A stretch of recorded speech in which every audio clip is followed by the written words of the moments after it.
I'm here today with Kevin Shinick. Now, I could go on and try and list all the variety of things that you've been involved with, but it's quite hard because there's so much. It'd almost be a podcast in itself. So I'm going to put the floor to yourself, and you can say how you identify as a media creator, as a personality. Like, who are you, Kevin Shinick? What do you do? Aside from the Force Collector book, which is something that video listeners will see me putting my hand up to, aside from that book, which is kind of the almost the catalyst of this conversation, who are you, Kevin Shinick?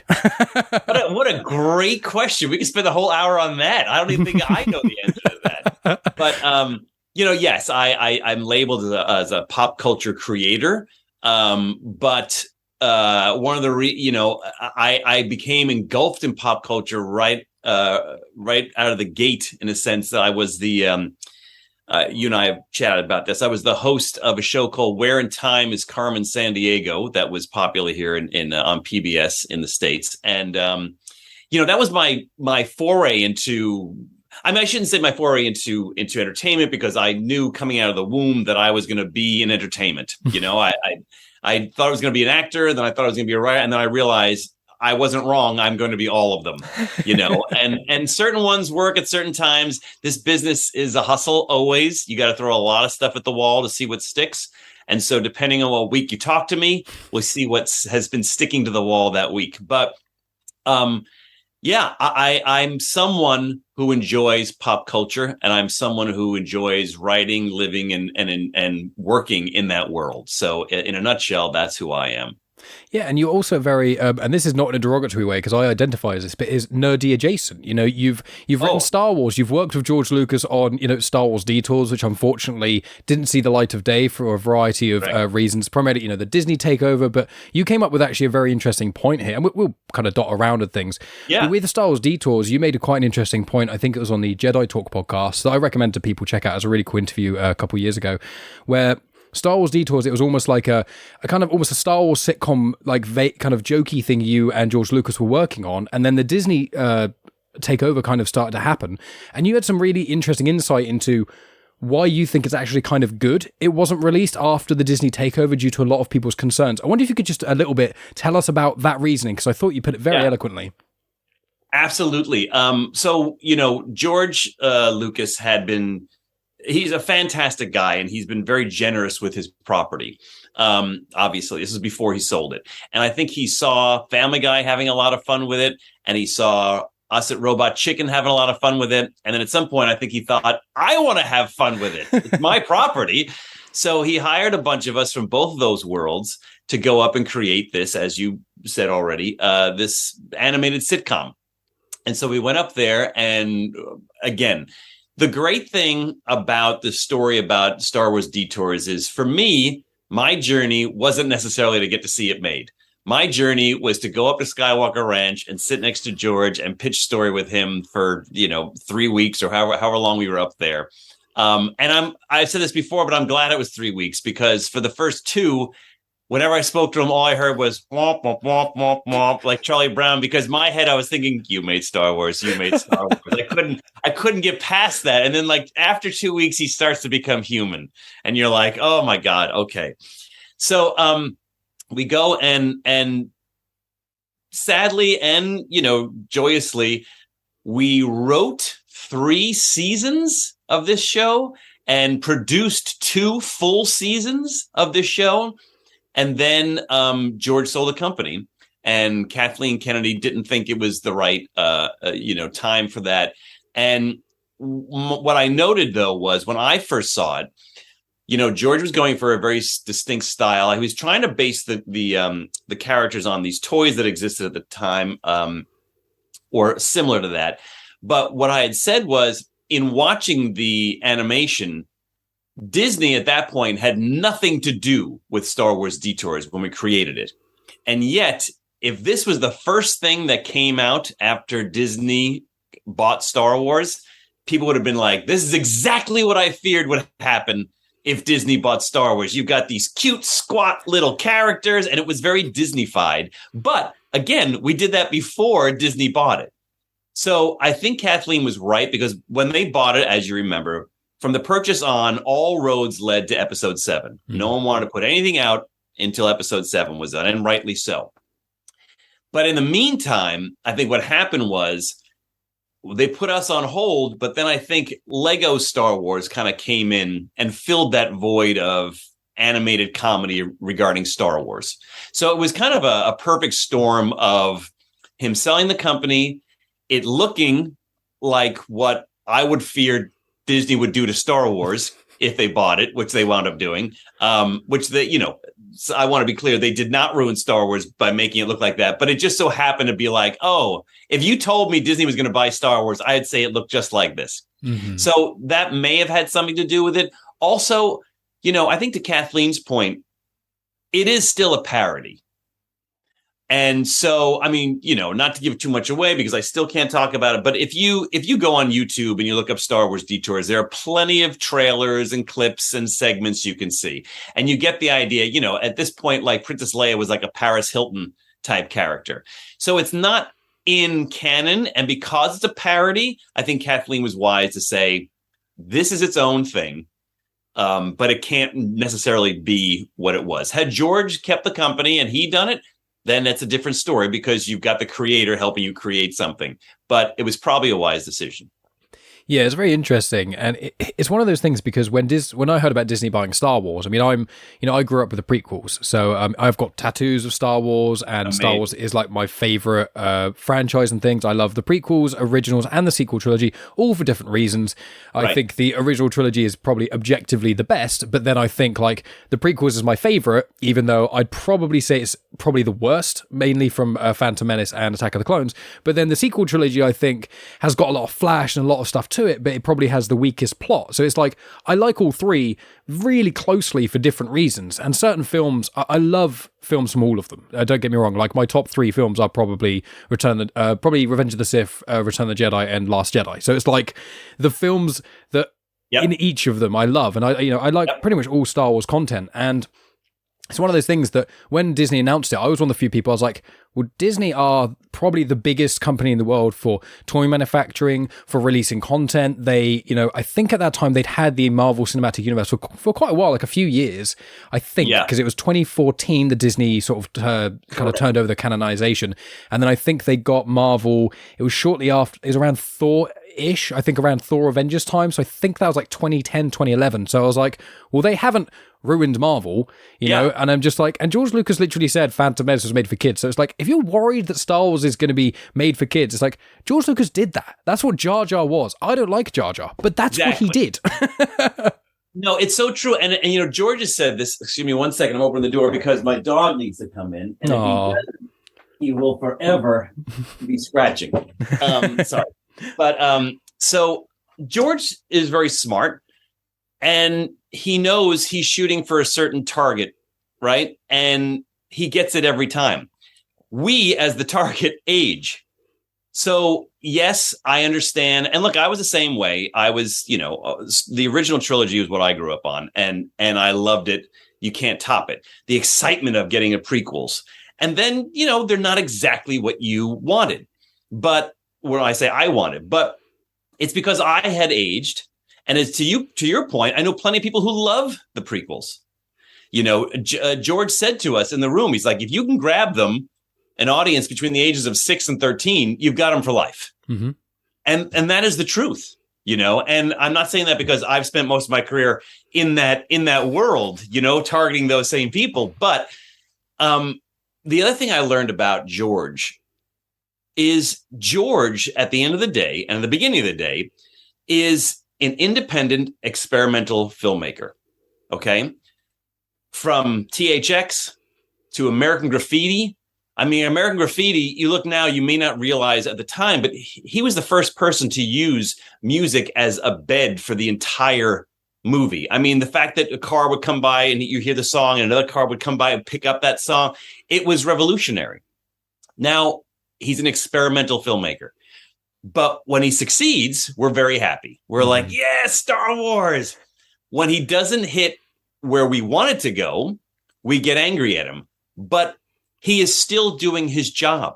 He is still experimenting, whether it be visually instead of just the script, or whether it's the type of, going from film to digital. He's always trying something new. And I learned a lot from that, because sitting there talking to him about it, it is like, yeah, what's more important? And yes, everybody will say, I want to be liked. I want people to love my stuff. But is it better to have your stuff loved across the board, or is it more important to push the envelope and hope that everybody likes it? And I like I said, the original trilogy is me. I had problems with the prequels. I have problems with the Disney sequels at times. Same. But George always tried something new. Always tried to give us something we hadn't seen before. And for that, I respect him. It may not have always landed with what I wanted, but it was definitely him trying something different. Agreed completely. And I'm one of those people, and I see this with music and movies as well, is the worst kind of media content is something that's boring and forgettable.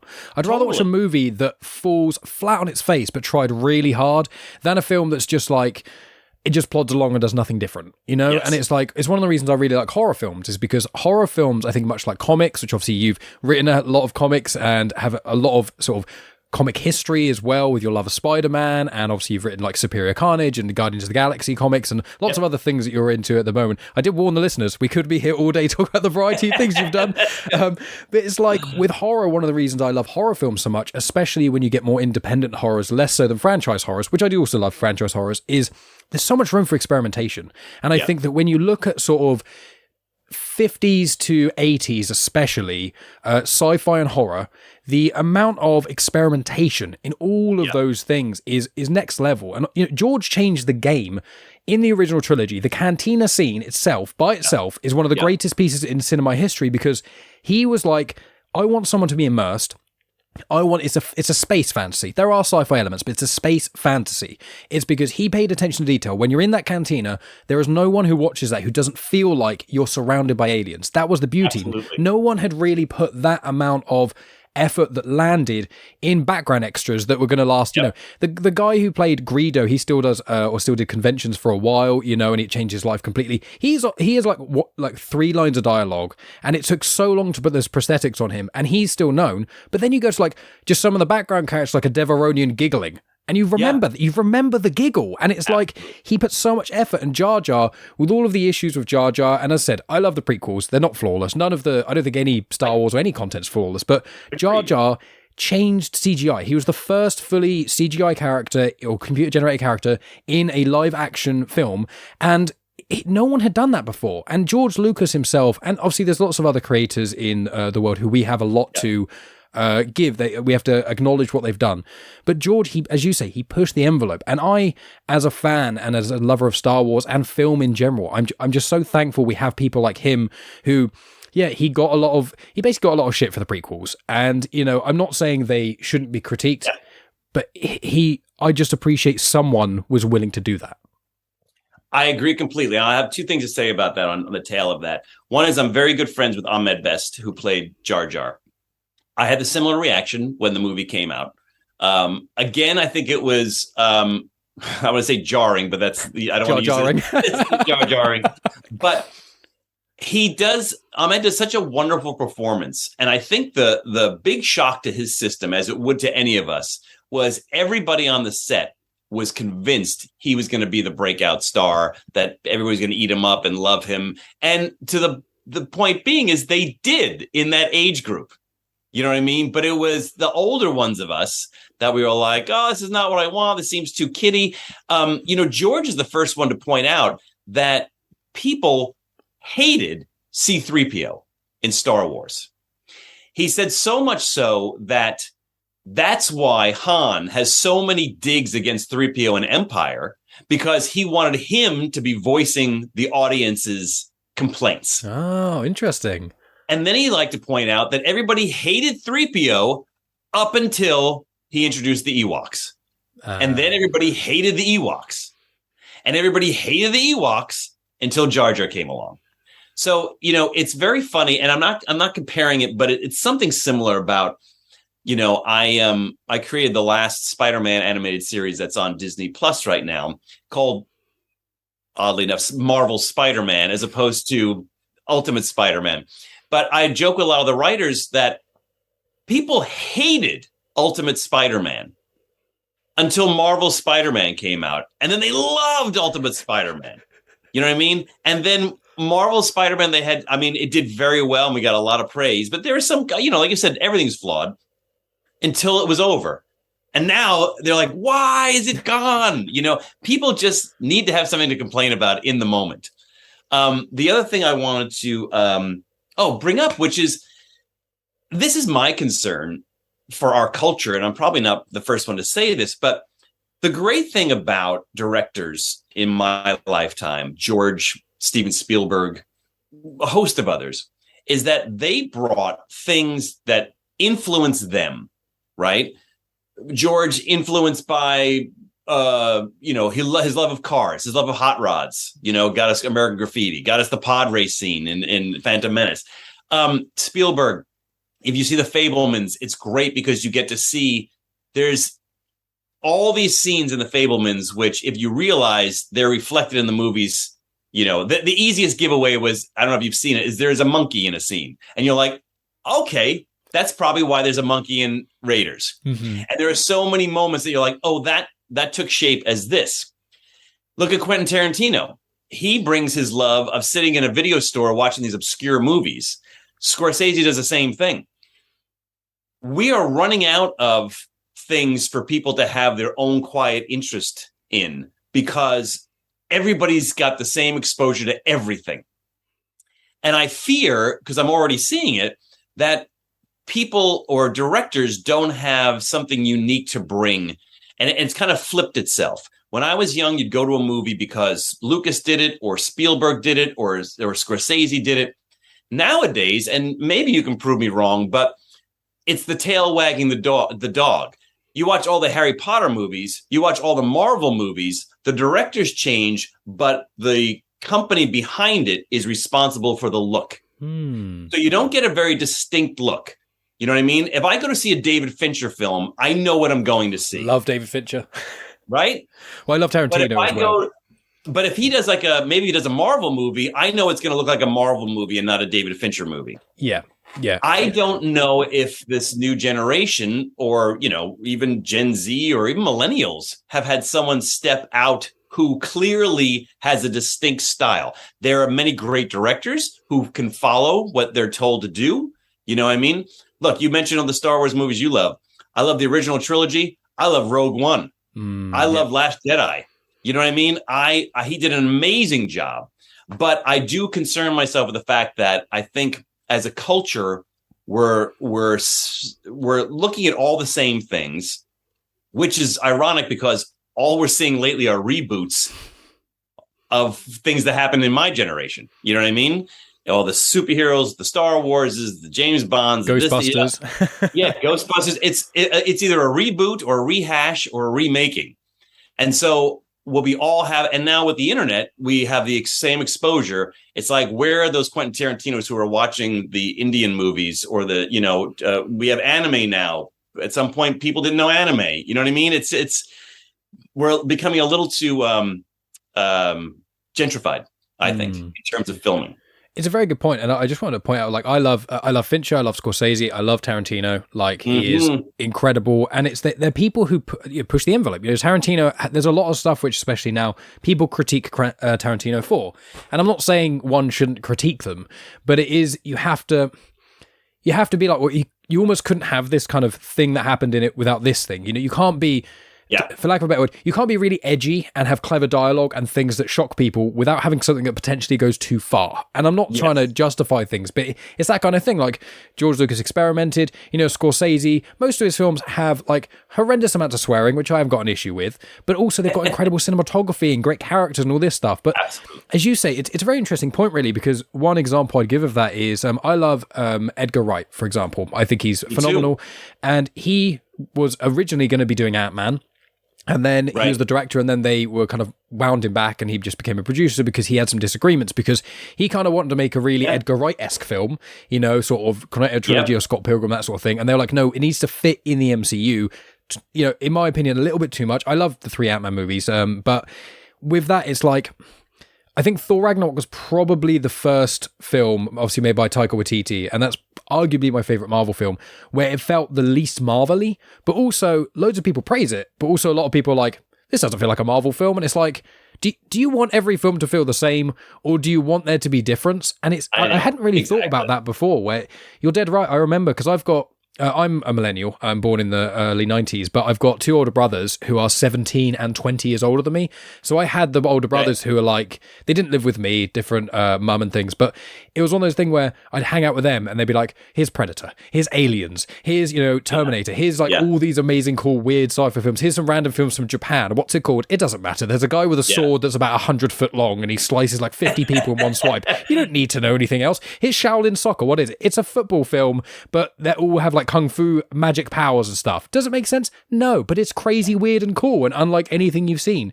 And it's, as you say, it used to be following directors, but now it is following franchises, which has its benefits, but it is also everything, especially as much as I love Disney, and Disney have done some incredible things, it is that concern, which is like, Disney own 20th Century Fox and Marvel, and also they've got obviously Disney stuff and Star Wars, and it's like, I think Warner Brothers... And the Muppets. Oh, yeah, and the Muppets. They've got everything. Yeah. And it's like, if they get too much, it's like, it's through almost one filter. And although I'm hoping, and I'm kind of starting to see with the MCU, they're starting to realize, okay, for the first 5 or 10 years, it's fine to kind of do this, but people are starting to get superhero fatigue. They're starting to get Star Wars fatigue. And when they do those things, we have to allow experimentation. And I think, once Disney will now get onto Star Wars, and linking with your book, is...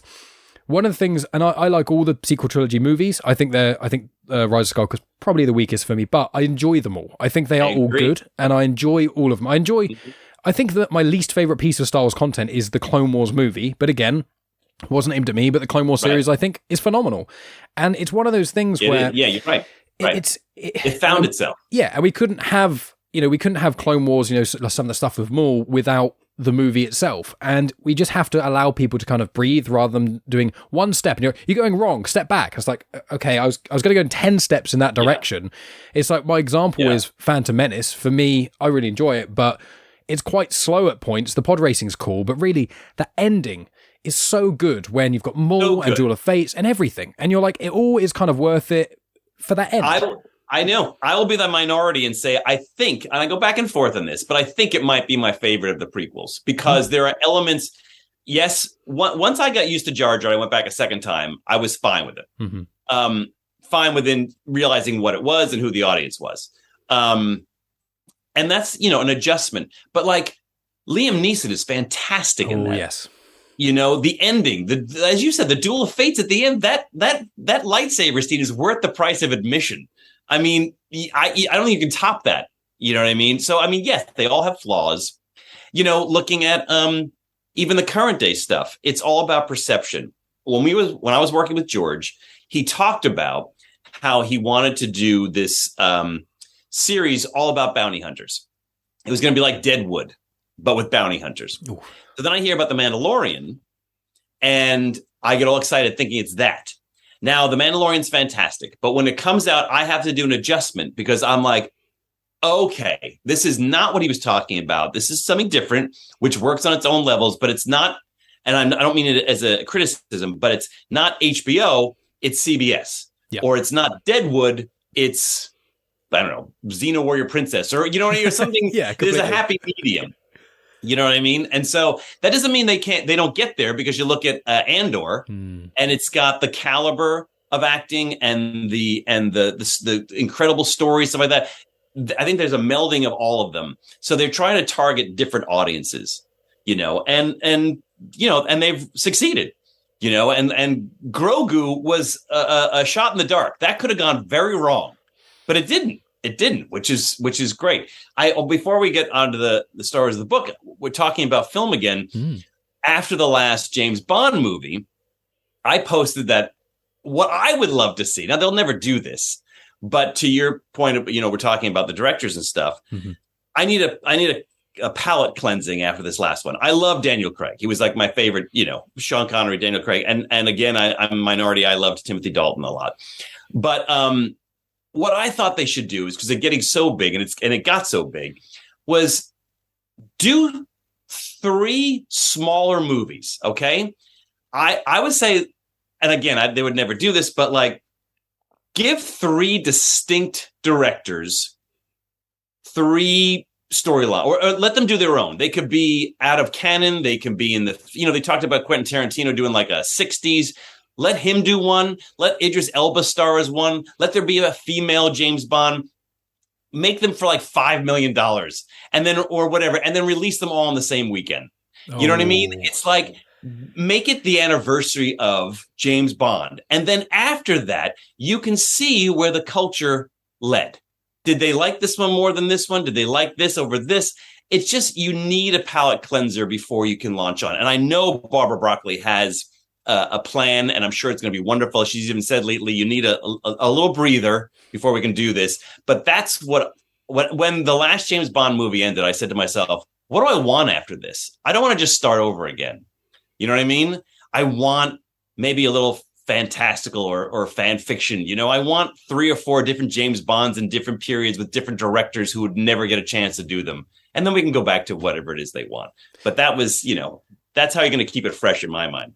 That's a very good shout. And, I'm always up for that thing. And it's like, I could talk about films the whole time. You can't see, but next to me is just shelves of Blu-rays and DVDs and things and steelbooks, because I love film. I think it's incredible. And it's one of those, I think Spider-Man to a degree has kind of been doing that, where you've got, not quite to the same degree, but in essence, because where you've got different people being able to create Spider-Man in different ways. You've got the MCU Spider-Man, obviously, which, people would have seen it by now, but, spoilers, No Way Home as obviously connects with the other Spider-Man movies and things. But while you've got that going on, you've also got Into the Spider-Verse doing its own thing, and that's kind of like, yes, kind of connected, but also it's its own thing. And you've got the Spider-Man games. Now, they're all Spider-Man. They've all got Peter Parker or Miles Morales in them, but they're all slight variations. They've got these different things. Yeah. And multiverse stuff, I don't know what it is, but in the last sort of 5 years, it's just suddenly multiverse stuff is everywhere. Obviously, you've got the MCU doing it, but then you've got,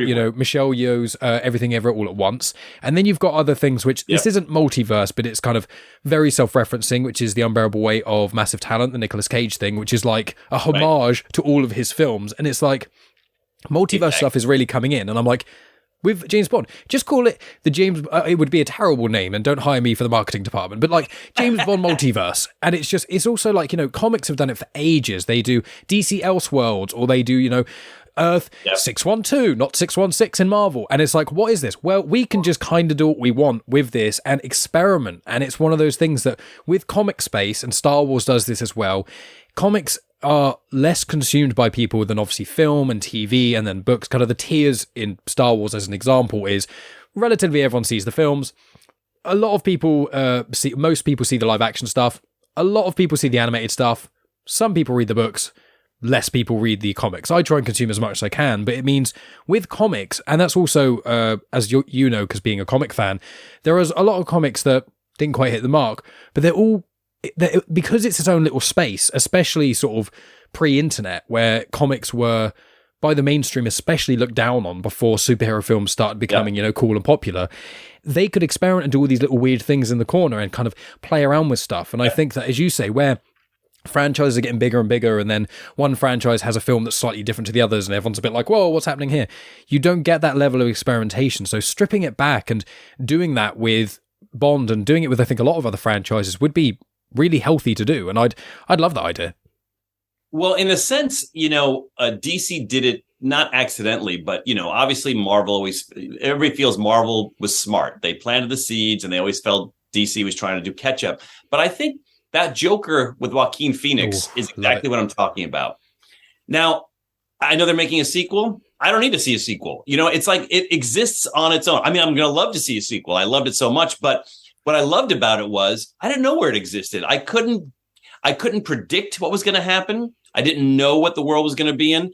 Even the Batman, there have been so many now that people ask me, what'd you think? And I was like, well, to be honest, I'm also a theater buff.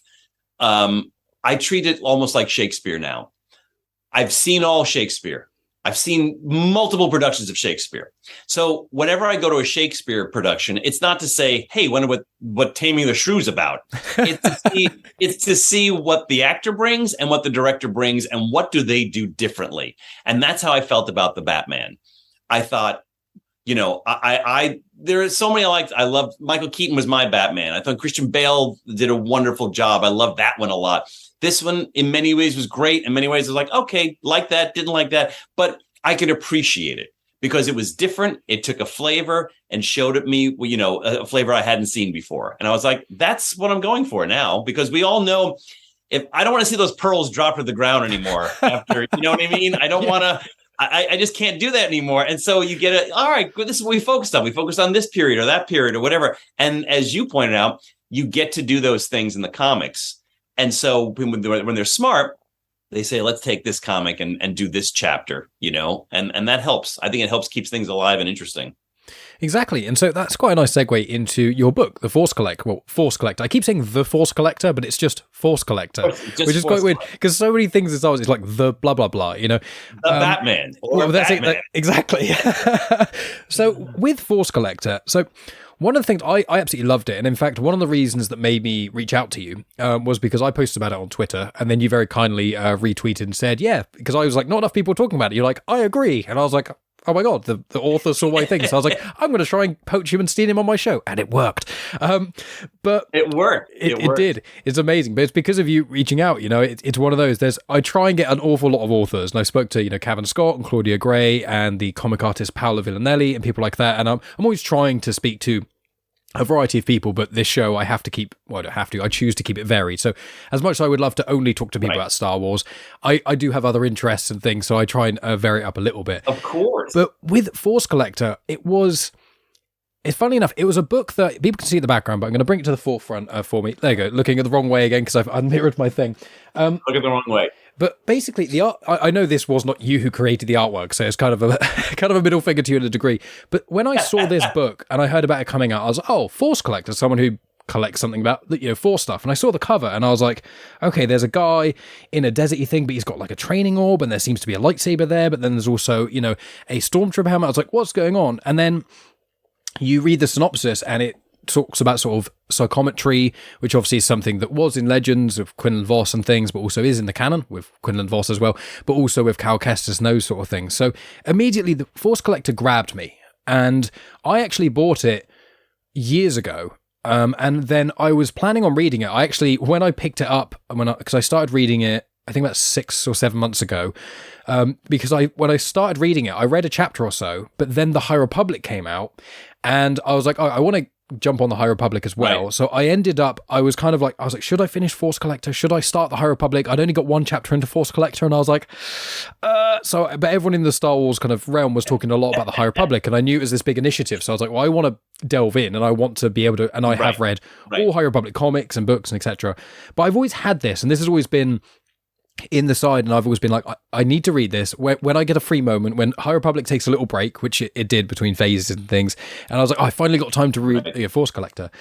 And when I picked it up and started reading it, I was like, this is really different to a lot of Star Wars, but it still feels very Star Wars. And I think one of the reasons for that is because it tackles something that, again, you spoke about in the Jedi Talk podcast, but I'd like to speak to you more about it in here, and it connects with your love of history.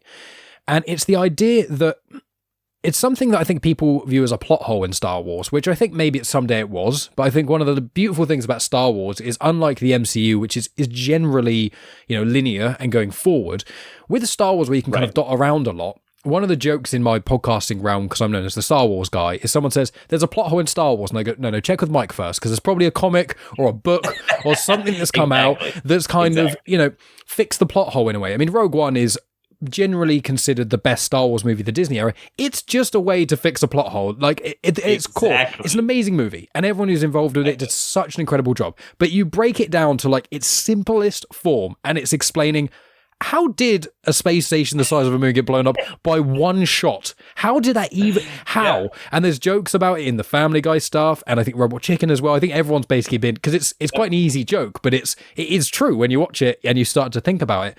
But what you did in this book is the history of Star Wars, and people are like, one of the lines that gets quoted in A New Hope is the ancient religion of Darth Vader. And it was like 19 years ago. It's like...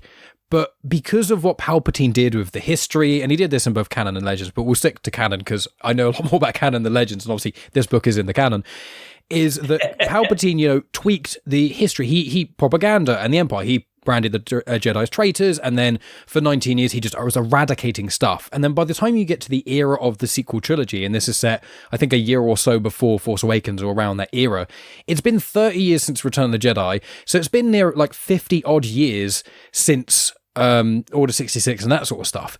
And if you go and you think, wow, 50 years isn't that long, but then you think about current history and 50 years, like one comparison I do in the UK is something which when I found this out, I was absolutely appalled, which was in England, homosexuality was illegal until the 70s. And I'm like, that was only 50 odd years ago. And like the concept of that is so alien to someone, you know, of my generation and obviously of my left leanings, but it's just, I couldn't even fathom that. So in something which is not just a planet or even, you know, zooming into the UK as a nation, when you think about the galaxy as a whole and how massive it is, the history in it could very easily be split. And you even get it in sort of Clone Wars and prequel era times where there's people in like offshoot worlds who still think Jedi are just myths and legends because there's only 10-ish thousand or 20,000 odd Jedi at sort of in the prequel era. And you think, in the city I live in, there's 230 odd thousand people. It's a fairly big city in the UK, but you're like, it's not even really a city's worth. It's like a town of people going across a galaxy with trillions. You know, Coruscant has trillions by itself.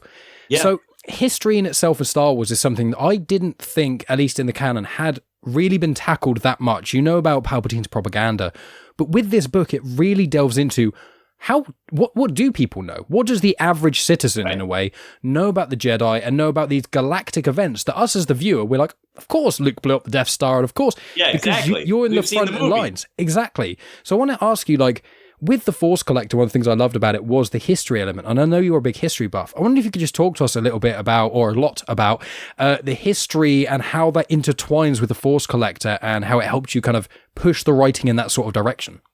Absolutely. It'd be my pleasure to, because, I mean, as you said, I'm a history buff. That, you know, was no accident that I was the host of Where in Time is Carmen Sandiego, because it was all about history, and it really fueled my interests.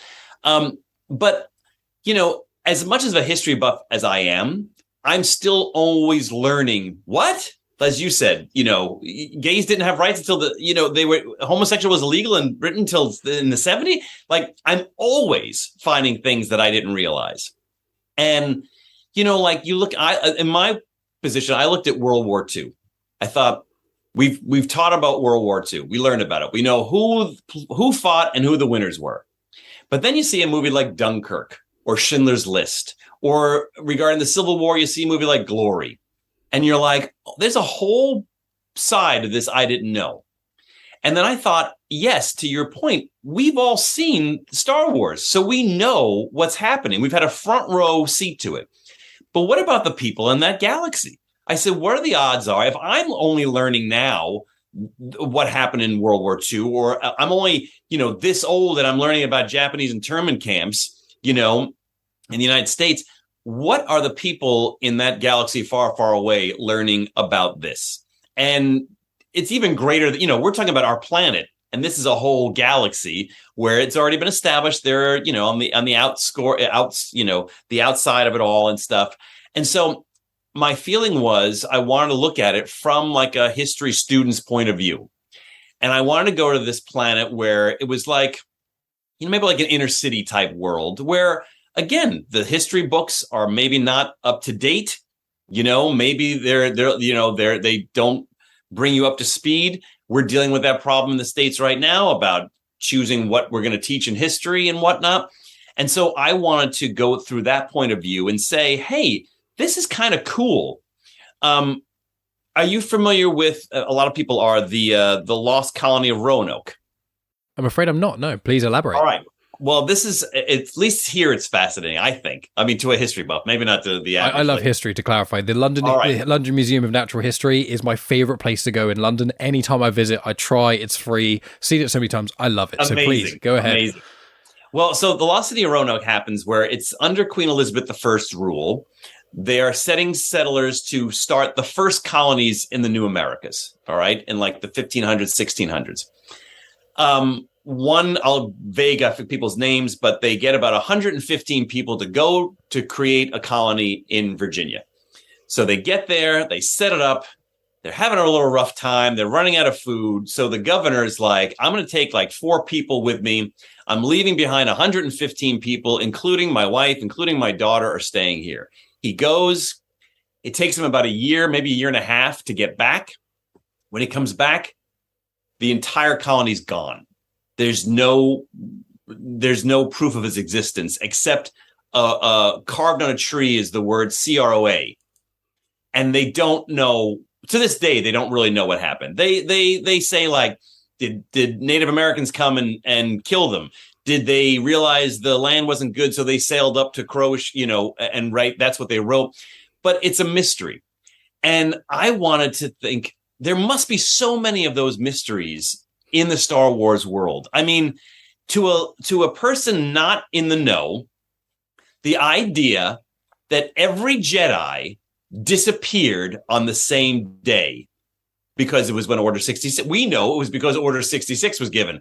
But to think there was an entire army that was like the Renaissance and then they were all gone makes me think, did they really ever exist then?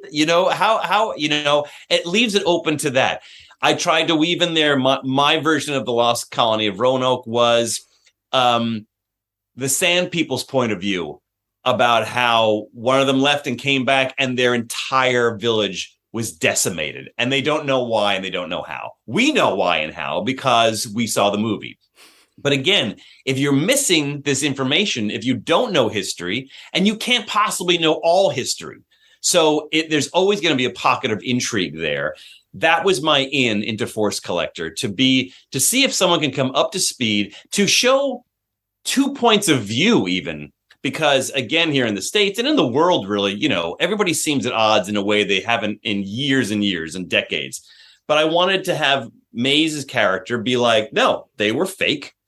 It's a hoax. It's fake news. You know what I mean? And I wanted him to be like, no, I have a connection to this. I've got these, what I think are powers. And they go on this journey together and find out what the truth was. And, no spoilers for the book, but it's like, I didn't also want to go exactly where you thought you were going, And so that's kind of how Force Collector came about. I had written a Star Wars children's book called Chewie and the Porgs that was connected to The Last Jedi. And so they asked me if I would do that. And I said, yes. I said, would you consider me for more adult stuff? And they said, yes, we didn't know you were interested. To which I was like, who's not interested? So I sat with my publisher at Comic-Con. We were promoting Chewing the Porgs. And we had lunch on the day I was leaving. And I said, what are you looking for? And at that time, he was saying basically like, we're looking for something that could stand on its own, but also maybe have different, I think the closest thing he pointed to was, and I think this exists, but like a book that takes place in the cantina, and then maybe you follow a different person. So each chapter or every couple of chapters is about someone else's story, almost like a little anthology, whatever. I got on that train. It's a 3-hour train ride from San Diego to Los Angeles. By the time I got off the train, I emailed him basically what you're reading now. It changed because of parameters and things that had to happen. But I was so inspired by this and thought, this is exactly what I want to do. And that's the day I came up with the title Force Collector, which I'm glad you liked, because what I liked about it was I found it intriguing because your first instinct is, that sounds grammatically incorrect.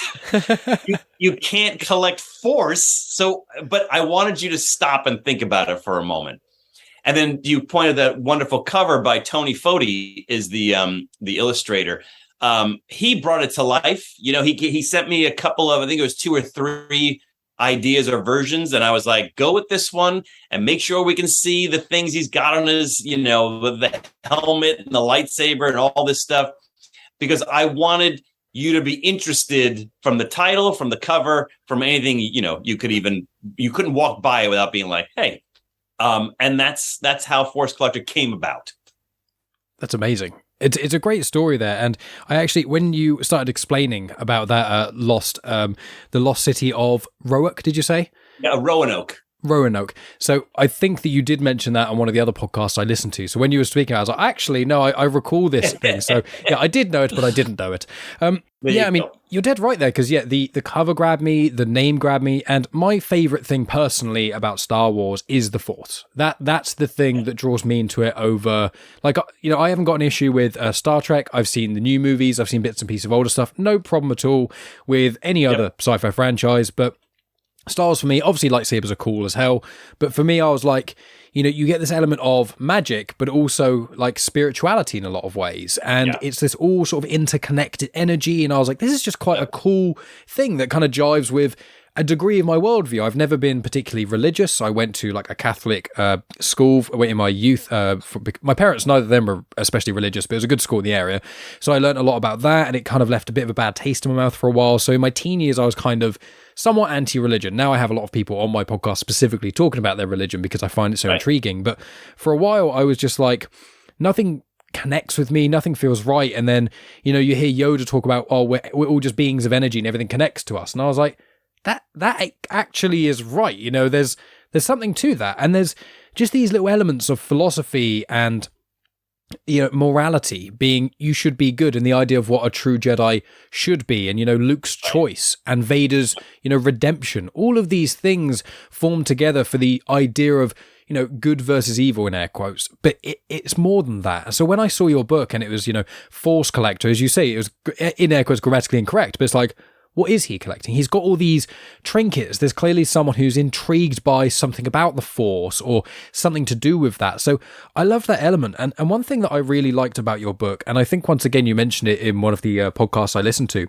was you perfectly towed the line, which made a book that is perfect for fans like myself who've consumed next to everything I can get my hands on, but also, and I will continue to say this going forward, I believe that The Force Collector is, amidst Claudia Gray's Lost Stars and probably the High Republic sort of first book, of the three, and Chuck Wendig's Aftermath book as well, are the kind of the big books which are, you don't have to know anything else about Star Wars, you don't have to have seen any content, realistically, you could read The Force Collector, you wouldn't even have to have ever seen Star Wars, because it actually, it takes you on that journey, and it's so difficult because I think one of the issues when you have something as big as Star Wars, when you've got the nostalgia, and now you've basically got, essentially, to simplify it, 3 generations of fans that all want slightly different things. You know, you've got the original trilogy who still want that kind of indie filmmaker feel, you know, and they're just the hero's journey. You've got, like, the prequel generation that, as argument's sake, I'll say this is my view, even though it's not technically, who wants the fanatical, who wants crazy lightsaber battles and big things happening, but also really dark, horrendous stuff happening because it's all, you know, that stuff with Revenge of the Sith. And then you've got the sequel trilogy that's kind of clean and a bit more flashy and loads of stuff going on, but like the end of the universe is literally imminent and all these big, massive, everything is this big world-ending problem. And each generation kind of wants something different from Star Wars, and every individual you speak to has a different favorite Star Wars movie, a different favorite Star Wars character, moment, everything. And it's so difficult, and I find with people like yourself trying to, you know, create these content, and especially, you know, I know Kathleen Kennedy gets a lot of flack from a lot of people. I hold nothing against her or anyone who creates anything in Star Wars, because at the end of the day, regardless of what some of these people on YouTube are saying that are hate mongers, no one is trying to ruin Star Wars. People said George Lucas was trying to ruin Star Wars when he made The Phantom Menace. No one involved in Star Wars is trying to ruin it, because Star Wars means something different for all of them. But trying to create something that appeals to everyone is so difficult. But I think with Force Collector, you've really managed to toe the line between, if you're a fan like myself, there's lots of little things like, oh, cool, Doc-Ondar, I know him because of Galaxy's Edge, or oh, that's a reference to the Clone Wars, or all this. But if you don't know about these things, you're like, oh, there's this hammerhead-looking dude who owns this cool antique shop on this planet. That's quite a cool thing. So did you, when you went into that, I kind of already know the answer, so I'm playing coy, but I want you to tell the audience, did you consciously think that when you were writing the book, or how did you kind of get that balance together? Because you yourself are quite a big Star Wars fan as well, so it's obviously you had to be to write a book of Star Wars. But, you know. No, it's a great question. And first of all, let me say I appreciate you putting me in the same light as Claudia and all those other books, because I was a huge fan of those books before I even did mine. And for that same element, you know what I mean? I tend to like not the smaller stories, but something more relatable. I think that's what I always go to. And sometimes when it gets too, like growing up, I loved my main guy was Spider-Man. Then after that, it was a lot of DC, like Batman. I love Superman the movie. Superman the comic for a while, I lost interest in because it was otherworldly. He was on different planets. He was fighting cosmic, whatever. And I lost the relatability. So that's why I gravitated more towards Batman or Spider-Man or someone that, I could be, or maybe it might happen to me. Like ground level. Exactly. So with Force Collector, I always joke. I've written Star Wars for every age possible. The Chewie and the Porgs, is a children's book. I write for the Robot Chicken Star Wars specials. Did 3 of those. That's pretty adult. I wrote Force Collector for the Everyman. I can talk Star Wars with the best of them, but it was a challenge. But I also knew I wasn't writing this book for me. I was writing this book for an audience.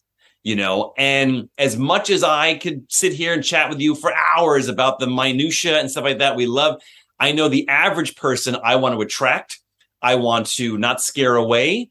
I was asked to pick up on a DC Comics call and said, would you pick up a run on The Flash? And I said, absolutely. And of course, they prefaced it by saying, everything that's ever been done with The Flash that's worth doing has been done. Would you like to take a crack at it? And I was kind of like, well, you're really setting me up for failure here. But again, and I loved all the people who wrote beforehand, but in my mind as an audience member, as a viewer, it got so big that I had difficulty cracking it because I couldn't just pick up the latest issue and and without knowing what happened 20 episodes or issues before. So in my Flash run, I wanted to kind of go to brass tacks, just go simplify again. And again, that's what I did with Force Collector, where I was like, let's make it relatable. We all have problems being seen. We all think we're destined for greatness if possible. We all have challenges to go over. And Star Wars is a pretty amazing world. Pretty amazing, too, that it does reflect our own in many, many ways. So my challenge to myself was, don't write this for yourself. Don't do a deep dive that, oh, wow, he knew blah, blah, blah. Who cares that I know blah, blah if you don't even know Star Wars? So as I've said before, I wanted to write a book that was for the person who loves Star Wars and the person who has never heard of Star Wars. So and this will dovetail into a story. So this book came out in conjunction with Rise of Skywalker, episode 9. But of course, I had to hand it in a long time before. So I told you about that train ride in Comic-Con. And then when I got there at home, I called my publisher. I said, I have this idea. And he said, I love it. Let me try and pitch it. So a whole year goes by. I don't hear a thing. And I'm like, oh, this is maybe not going to happen. And then he calls and says, good news, it got greenlighted. And I was like, fantastic. He's like, we need it in 3 months. And I was like, whoa, I think you misunderstood. I'm talking like a 90,000 word novel. He's like, yeah, so are we. And I was like, oh my gosh. And I was like, that's impossible. And of course, I'm hearing Luke say that to Yoda. And I'm like, oh, throwing the words back in my face. So I kill myself to be honest, it took me like 4 months to get a first draft in. So I sent it in about November of 2018, a year or more before episode 9. So I'm waiting for the notes, hoping they don't pull too much out and stuff. And then they call and they say, well, we have a problem we didn't foresee happening. And I said, what? They said, well, somehow, without knowing it, you've written a huge section of episode 9. And I was like, what? and so I made light of it. I was like, you got me on the wrong thing. I should be writing the movie. And we all laughed. And they're like, yeah, anyway, you got to change yours. And I was like, oh, my God. But the only saving grace was, it's Freud talking. This book is, in a sense, a road trip. And the characters evolve together, but they do go to different places. And I just had to change some of the places they went to. So it didn't affect the story in terms of like where he starts and where he ends and his relationship with Maze and RZ7 and all that. But I did have to go in and make some big changes at some stops that they made. But when you're working on a book that doesn't lead with, I don't want to say with plot, but it was not so Star Wars heavy in regard to that, you're able to be a little more malleable. Mm-hmm. Yeah, I agree. And it's linking in with what you said about SpiderMan, and the element is, I do like when there are big stakes, it is when you're in the cinema, especially, it's thrilling. I love the cinema experience, and you feel it, everything's there. It's like, but there is that part of you that goes, there's not many movies that actually let the world end. It doesn't really happen. So you always go in, and especially with, I love the Marvel Cinematic Universe. I'm up to date with everything with it, but I know when I watch, say, maybe this is a mild spoiler, but you watch Ant-Man 3, you don't think Ant-Man's going to die in it because his name is in the film. And the problem is, the only time main characters die in the MCU is when the film is an Avengers movie. That's if they're a side character, they can die. But normally if they're a side character who started in the first film and you're on the third movie, they may, die in that. But you're not going to kill Thor in a Thor movie. That's just not going to happen. So there is that part where it does take away a little bit from there. But when you've got a content like Force Collector, where it's aside from a few people who show up, who I won't spoil because I do want people to pick up this book and it's such a fun ride, apart from a few people who show up, you don't know what's going to happen. And there are moments where it's dramatic and you're like, what could happen to this character or that character? And things do happen as well. So it's things have weight behind them and things do happen. When you read, everyone loves Luke Skywalker, but they're not going to kill Luke Skywalker in a book. They're just not going to. Exactly. So going in, and that is, I think, some of the issue with some of these franchises, and that's one of the reasons I love this book so much, is because it's fresh, it's new, and it still feels Star Warsy. It has those connections.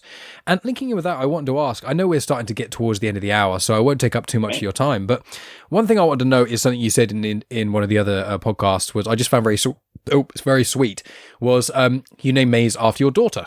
So I just think that was quite sweet. So for you with Star Wars, this is potentially quite a big question, but I like to ask people is, what is Star Wars to you? Just as vague as that is, when you think Star Wars, what kind of comes to mind immediately?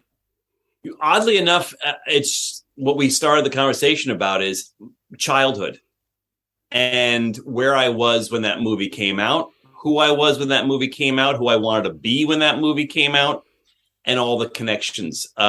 It's funny because I think about this often, where I'll just be in something and gravitate to my happy place. And I think a lot of us, our happy places are experiences we had when we were younger.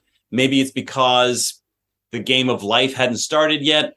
Maybe because not much was expected of us. Maybe because we were able to lose ourselves in a movie and not have to worry about something when we got home. Not only did I name Maze after my daughter, whose name is Maisie, but my grandmother was a very big factor in my life. And I was very close with her. And she and I would go to the movies. And I remember, not only Star Wars, but I remember she and I at the opening of Rocky 3. You know what I mean? And it's something you wouldn't expect my grandmother to be at. And so I dedicate the book in the front to Josephine Viola, who is my grandmother, because, Jahara plays an important piece. She's Car's grandmother. And I think of all those hours that I just talked and talked and talked and talked to my grandmother and at my grandmother about film, about the future, about life, about all these things. And I'll be like, I know. But she played an important part. So I think, Star Wars, my grandmother, my childhood, it's all wrapped up together. That's beautiful. That's... You froze on my end. Can you hear me? It looks a little devilish. I can't tell which. You did freeze a smidge. I heard what you said. But yeah, it's just the video mainly is what has frozen.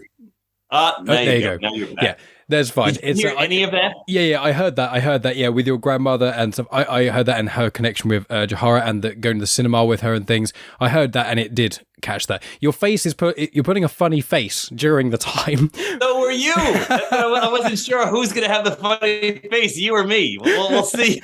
Yeah, but it's that's amazing. And Star Wars is one of those things that's one of the things I love the most about Star Wars is it means something different for everyone, and it has that connection. And I think We'll start to wrap up, but one of the reasons with Force Collector, I think, unfortunately, I feel like it deserves to be held up in regard with all these other Star Wars books that I've previously mentioned. But I think one of the reasons it potentially didn't was because of Star Wars fatigue, which is what we've spoken about. And, once again, I'm not targeting Kathleen Kennedy here or anyone specific at Star Wars, but they did The Last Jedi, which is the most divisive Star Wars film I think ever. When The Phantom Menace came out, most people hated it and generally regarded it as bad. When, the original trilogy came out, most people regarded it as good. With Force Awakens, people generally regard it as good. Last Jedi is simultaneously people's least favorite Star Wars film and their favorite. Like, some people despise it and some people think it's the best Star Wars film ever made. And I've got friends who seemingly like everything the same, but for different reasons. The Last Jedi was so divisive. And then for some reason, I'm sure Lucasfilm had their reasons, but they were like, instead of releasing Solo in a year, like we've been doing with all the other films, we'll release it in 6 months after the most divisive Star Wars film ever made. And then, unfortunately, that I feel took some of the weight and some of the wind out of the sails for things leading up to the Rise of Skywalker. And unfortunately, because your book is in the multimedia project of the journey to the Rise of Skywalker, I feel like unfairly it was pulled back, not by publishers or anything, but people pulled back a little bit from that. I agree. I totally agree. In fact, I've talked about this, and I think it's exactly what you said. I think Last Jedi happened, and then you can argue Han Solo, whether you liked it or not, didn't do well at the box office because it was on the heels of Last Jedi. Now we had the flip, which was all roads were going towards episode 9. But then The Mandalorian came out 2 months before, and then all anybody wanted was Mandalorian. So they were all on like, I think I'm done with the movies or something. Not totally, but their interests were on this brand new shiny toy as opposed to the third trilogy of the sequels. And I think it did have an effect on not just my book, but other books that were tied into it. The irony being, Force Collector doesn't really need to have that journey towards the Rise of Skywalker on it. Everybody gets marketed the same, and I was grateful to be part of that. But we didn't foresee a fatigue happening that people are kind of like, I'm not gonna need to watch that, or I don't want to watch that or read that.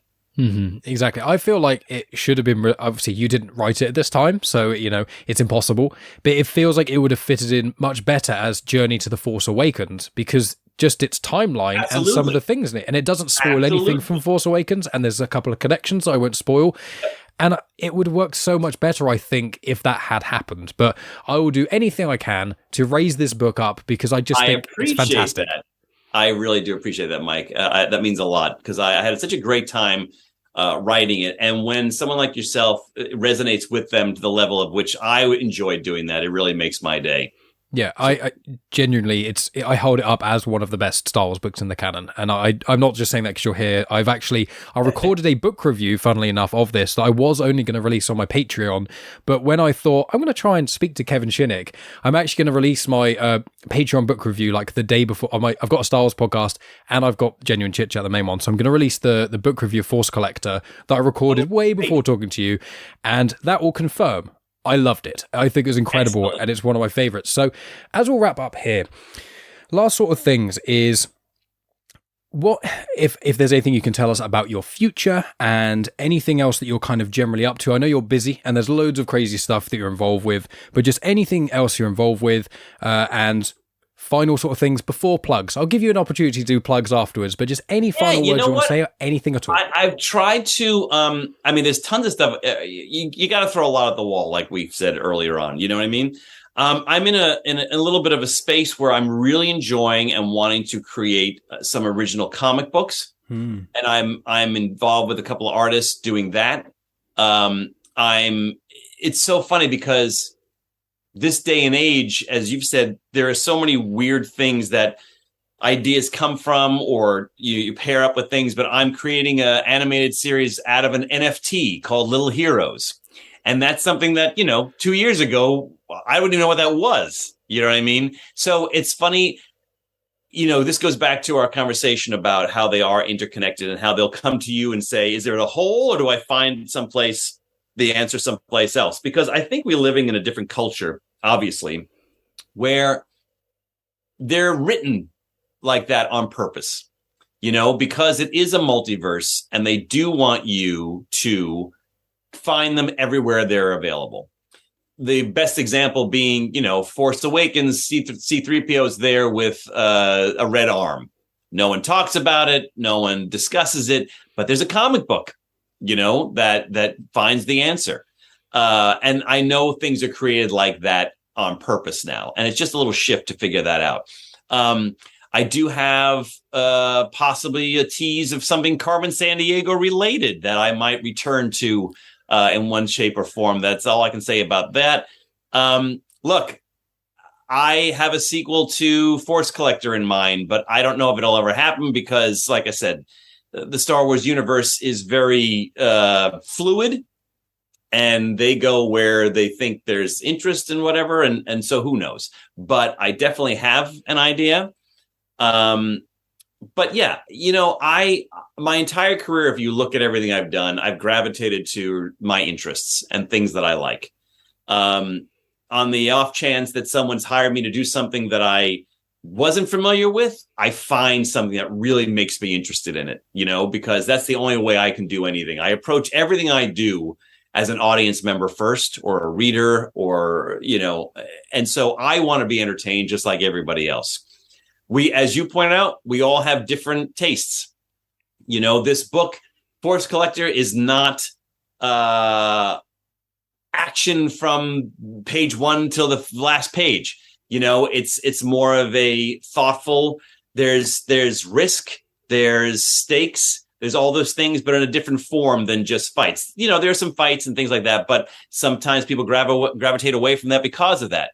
But for me, it all starts with character.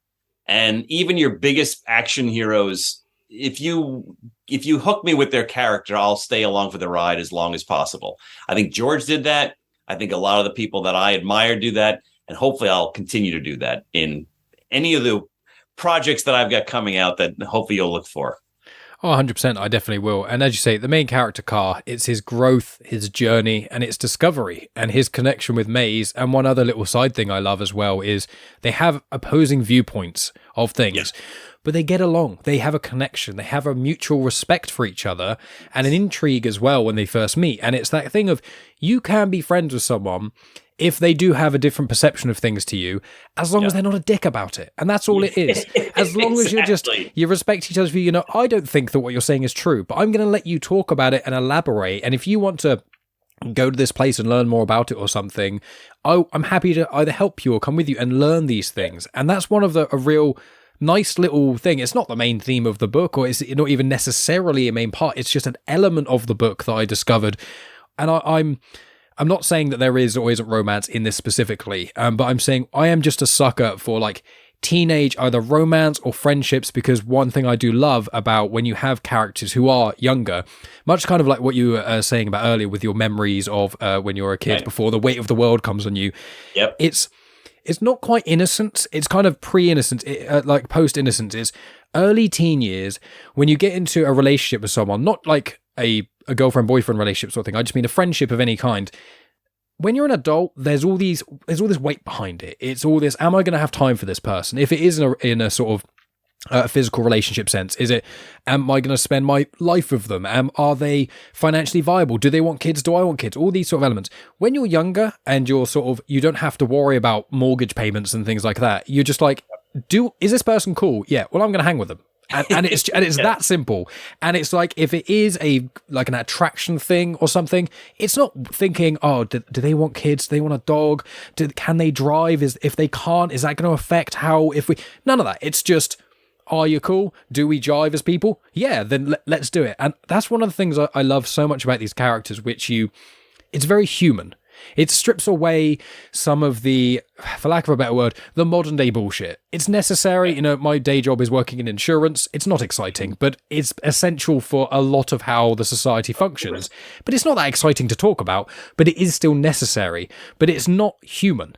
And that's what I love. The core of this book is, it's about the Force, it's about Star Wars, but it's a human journey. It's a human story, and it's about human connection.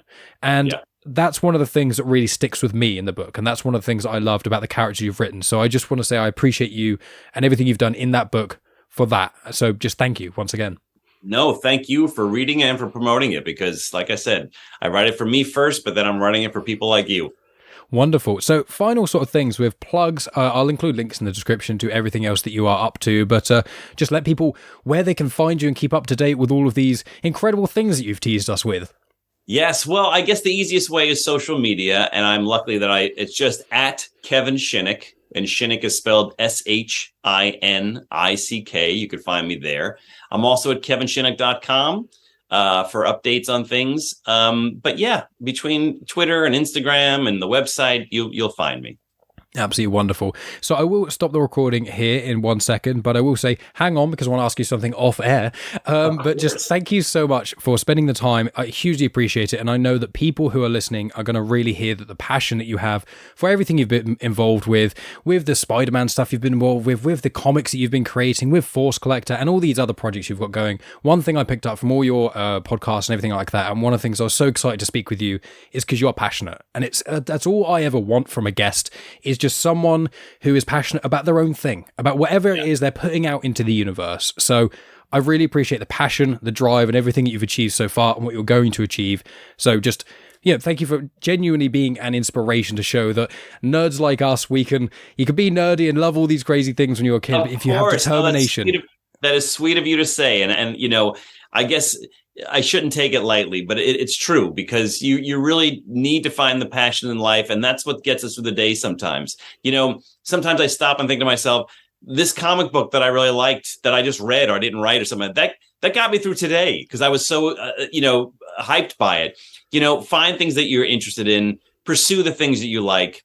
Just because you have one job doesn't mean you can't have an alternate. Follow what you love.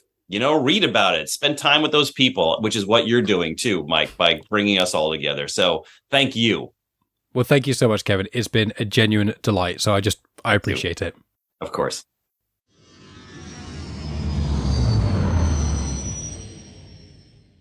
And that's the end of the podcast. Wasn't that such an amazing conversation? So thank you so much for listening to the show and making conversations like this possible. Your support is always appreciated. Make sure you listen to my review of The Force Collector that was released the day before this was on the feed of Comics in Motion and also on the feed of Star Wars Comics in Canon. Also make sure you check out Kevin's website, which is in the description, and his appearance on the Jedi Talk podcast in 2020. Now, for other Star Wars related things, the first episode of the weekly Mandalorian discussion show is out now as well. It's on the feed of Comics in Motion, and the video version is on YouTube too, so you can check that out.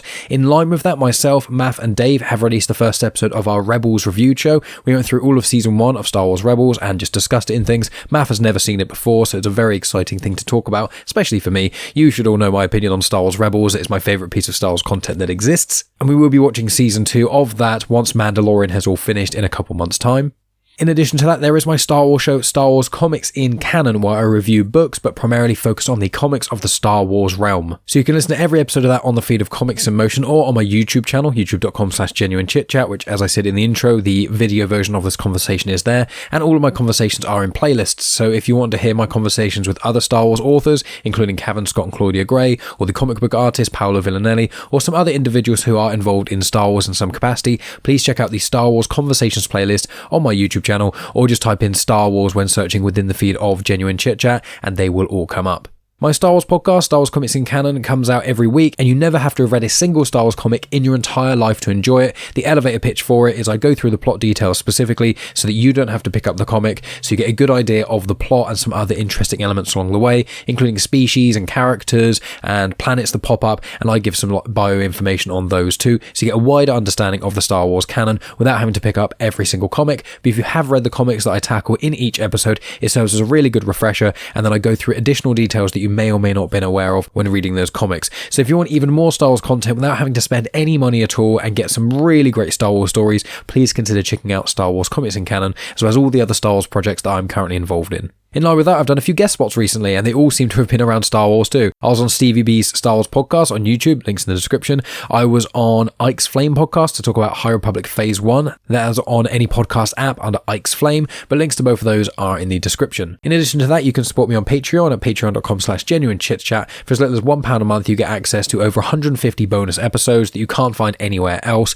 That is TV movie reviews that myself and my partner Megan do. That's reviews of Star Wars Legends books, where I go through the plot as well of those in general and also give my thoughts on them. I've done the Darth Bane trilogy, I've done Shatterpoint, I've done Darth Plagueis, I've recorded my Revan review, I've released Rogue Squadron, which is the first in the X-Wing series, loads of things like that, lots of Star Wars stuff, lots of non-Star Wars stuff, and it's a really good way to not only support the show, but you get at least one bonus episode every single week, and as I said, there are currently hundreds on there, so please consider checking that out if you enjoyed conversations like this, because all of my Patreon supporters are the reason I managed to have such amazing conversations with Star Wars authors such as Kevin Shinick. So if you want to help me continue that, share the show on social media, review it on Spotify, Good Pods, Apple Podcasts, tell your friends all about it, contact Kevin Shinick on social media and tell him how much you enjoyed listening to him come on my show. And of course, supporting me on Patreon, because thanks to my wonderful Patreon supporters, I was able to afford a audio recorder that I'm going to be taking with me on Star Wars Celebration, and hopefully I'll be able to speak to some other Star Wars people there and get some cool little mini interviews going there too. So just a big shout out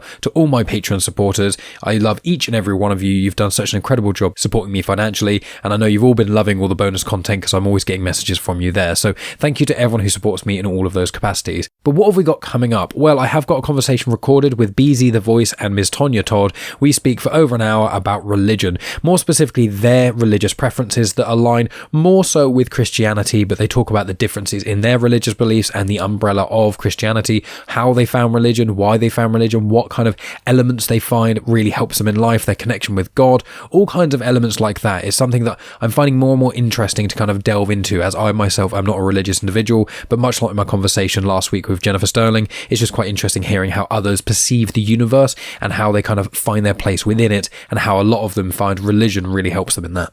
I've also got some very exciting podcasts due for recording over the coming weeks. Disney Discussions number 6 will be recorded in early March time. That's going to be talking about underrated Disney animated movies. I'm the host this time, and it's going to be Emperor's New Groove, Atlantis the Lost Empire, and Treasure Planet.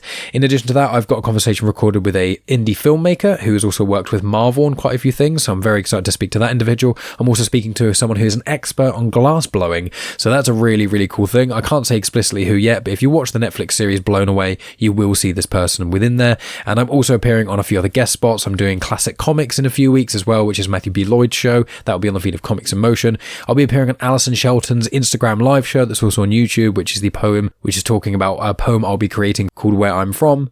And then there's a few other guest spots and things on some new shows that I will be doing over the coming weeks as well. So I'm a very, very busy individual, as well as it being my birthday soon, and also Megan's birthday soon, and going to Star Wars Celebration and everything else I am up to. So if you want to keep up to date with everything that I'm up to, obviously make sure you check out the show notes, follow me on social media at Genuine Chit-Chat on Instagram, Twitter, and on Facebook. But also you can subscribe to the Pop Culture Collective newsletter. It is a weekly newsletter, and in there I talk about all of the things that I've been up to, as well as loads of other amazing creators contribute to it, including Tony Farina, SpiderMan from SpiderMan The Secret Bores, the Femon Collective, members of Comics in Motion, Steve J. Ray, loads of individuals I've either had on the show or that I've collaborated with in a podcast sphere, because Super Dummy Paul, aka Paul DeMac from Era of Geek and Dummy's Guide to Geekdom, he put this whole initiative together, so hats off to him. A link is in the description to subscribe, and it's a perfect way to keep up to date with what myself and all the other amazing individuals are up to without having to follow every single person on social media. But that is enough from me, my friends. Thank you so much. As always, your support is appreciated a huge, huge amount, and everything that you've done has made conversations like this with Kevin Shinick possible, and all the other amazing conversations I've had with Star Wars content creators as well, and all the other non-Star Wars creators that I've had the joy of speaking with too. So just thank you once again for supporting the show, as always, and I will speak to you next week, likely with the conversation with BZ and Ms. Tonya Todd.